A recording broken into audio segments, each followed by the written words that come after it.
আমাদের diploma student কর্তৃক teacher ছাত্র সমাবেশ কর্তৃক আমাদের 7 দফা দাবি আছে। 7 দফা দাবির মধ্যে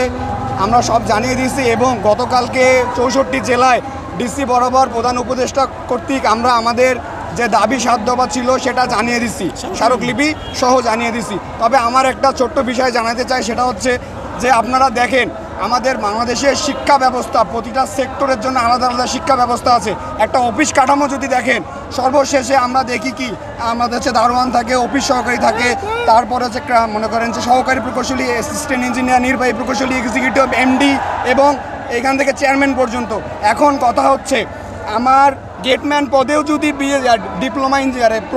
ডিগ্রিধারী মানে বিএসসি ইঞ্জিনিয়াররা অ্যাপ্লাই করে, ওখানেও যদি একটা অনার্স মাস্টার্স অ্যাপ্লাই করে,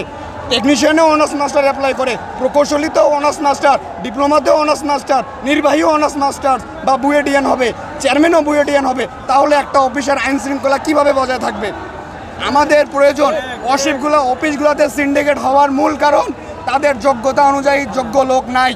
বাংলাদেশ সৃষ্টির পর থেকে ডিপ্লোমা ইঞ্জিনিয়াররা তাদের যোগ্যতা অনুযায়ী এদেশে কাজ করে আসছে এবং আমরা চাচ্ছি আমাদের 7 দাবি আইডিবি বরাবর আমরা জানিয়ে দিচ্ছি, সেটাই আমাদের চাওয়া এবং এই চাওয়া বাস্তবায়নের জন্য আজকে আমরা এখানে কর্মসূচি